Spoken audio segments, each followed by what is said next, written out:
Going from fall to winter starts now. Can you believe that it is almost Christmas? Actually, it is, I need to calculate that. Hold on, to the computer. It is about a month and 10 days away.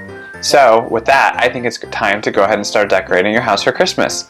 A lot of people say it's not appropriate to start decorating until the day after Thanksgiving. Some people say that it's not appropriate to start decorating until December 1st. But the majority of people say that they start decorating in the middle of November so that when Thanksgiving comes, their house is decorated for Christmas. So I think I'm gonna go with that thinking. And in Colorado, we've had an extremely nice year, and the fall has been beautiful, and there hasn't even been any snow yet. But it is the middle of November, and it is probably time to start decorating for Christmas. And I'm taking my camera along with me. I think it is a little early, but I think I'm gonna start. This is my entryway, and in my entryway, I like to have what I call my seasonal table. So for my seasonal table, I like to change it out depending on the seasons or the holidays that are coming up. So right now I have my fall stuff up, but I have to put up my Christmas stuff since we're decorating for Christmas. And what my hope is to continue using this jar, but take out the fall stuff and put Christmas stuff in. So when I made this, I took these branches that I had found and put a few branches in there, and I wrapped the lights just on the branches. So the other things that are in here that are fall flowers, I'm gonna be able to take out, add my Christmas stuff in, leave the branches because they'll work with almost anything, and then hopefully it will look Christmassy. So I'm gonna do that, and I'm kind of excited to see what I can come up with for my Christmas decoration for my holiday table. Okay, we're not gonna tell my neighbors this, but I already scoped out some pretty good branches that I can use in my front entryway on my holiday table. So I'm gonna go sneak some branches for that with my handy dandy tree branch cutter. I should probably mention that I was going to trim these trees anyway since they were impeding into my yard, so I don't think my neighbors will care too much. After all, I do trim the trees normally in the fall. So check these out. I think these will work perfectly, just a few more and we'll be set. All right, got a few more and I think we're pretty good. Let's go see what we can put together with my branches. All right, so you're gonna need some paint to paint the tree with. So spray paint that's white, and also, since it's in season, pick up some canned snow. If you need lights for your tree, pick up some lights as well. I already had them. Okay, so we're in my garage. Got my amazing branches that I snuck off some of the trees in the backyard. And the first thing I'm gonna do is go ahead and spray paint them white because I really want them to stand out. So I'm gonna give them a little spray.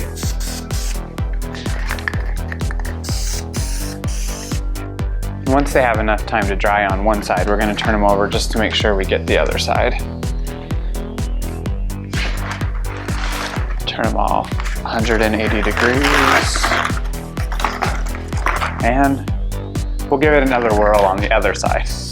More white paint.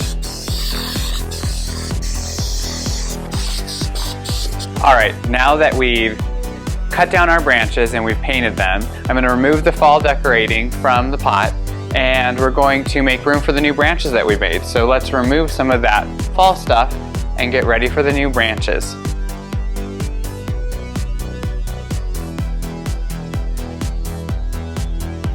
All right, so here are my branches that I painted. I'm gonna cut them so that I can position them and put them in the pot in a way that I think looks nice. So let's go ahead and start arranging.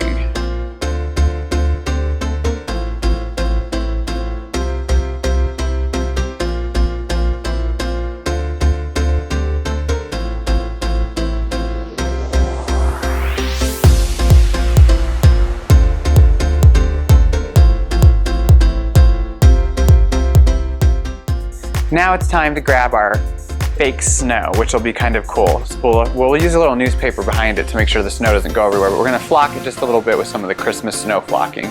So I probably should have flocked the branches a little bit before I brought them in.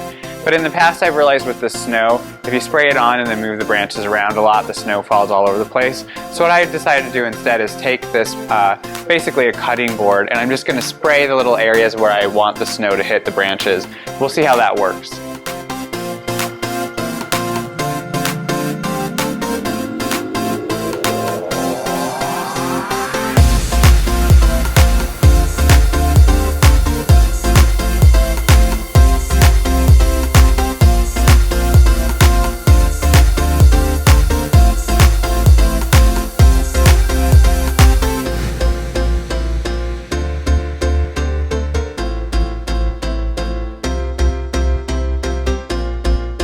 after I sprayed the tree with the flocking, I did some cleanup, and it actually took a little longer to dry than I thought. So to speed it up, I just used my handy dandy fan, and I aimed this on there for about 10 minutes, and now my snow is dry. So now I get to do the fun part, and that's adding some of the cool little Christmas pieces to the tree. So I went to my basement and got my little junk box of random Christmas things, and what I'm gonna do, I tried a little sample, is take some of these little branches that have little glitter balls, okay, and I'm gonna cut off the glitter balls off of here with a pair of pliers, and underneath this, it's just a metal, metal wire connecting all the balls. So I'm gonna cut them off and wrap them in my trees in random spots because I think that the white and the red glitter is really gonna make the tree pop. We're gonna start doing a little decorating of our tree in the entryway.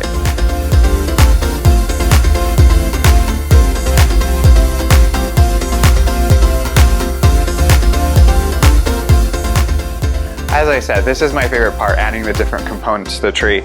I'm gonna go ahead and keep decorating it, and I'll give you a show when I get finished. Well, I'm so glad to finally be done with this tree. It has taken all day long, but I've actually finished adding the last touches to it. My favorite part was adding, some of the Christmas decorations in. I decided to stick with all red and white colors in the tree, and you'll notice that I actually did end up changing the vase. So I changed it from this vase to a more Christmassy looking vase. It's white, and I put flocking inside just so that the lights would glow through, but I think this is much better. So hopefully this gives you an idea of something that you can do to decorate for Christmas. You've only got a month and 10 days. See ya.